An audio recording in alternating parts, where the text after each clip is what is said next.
My next question comes from at 201 Watermelon. Love that handle.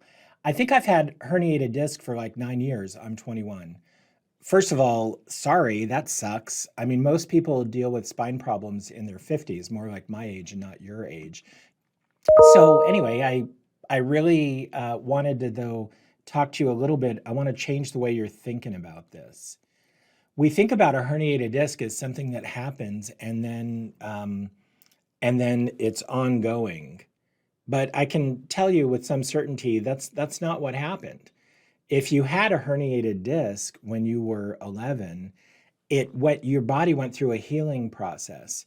And by now, 9 years later, the effects of that original herniation are way in the past. What you need to do is kind of reboot your thinking and say, what's wrong with me today?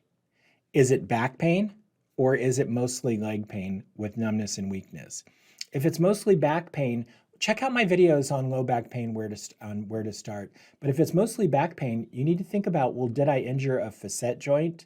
Or did injury to my disc then lead to facet joint problems? Because that's a treatment path, radiofrequency ablation after medial branch block, which is real different from I tore my disc and that disc is now deeply inflamed and it's a knife in the back and it won't go away. That's discogenic low back pain. Also starts out as a herniated disc, but that's a totally different treatment. And the treatment for that is typically growth factor injection into the disc, followed by, if that doesn't work, radiofrequency ablation of the disc, followed by, if that doesn't work, fusion, where they just give up and remove the disc and put in a spacer and allow it to heal together.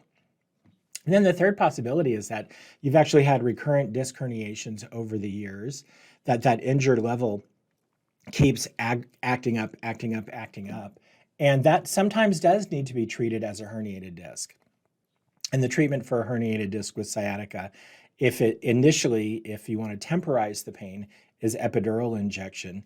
And then if the pain just won't go away, you can study that matrix that I offer, but there is the possibility of microdiscectomy surgery.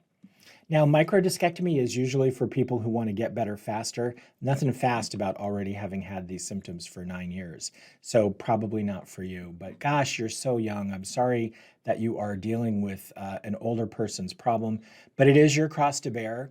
And although you're the youngest person, one of the younger people having to deal with this, you got to deal with it and get educated, find out what's wrong from an MRI, and then pursue appropriate treatment.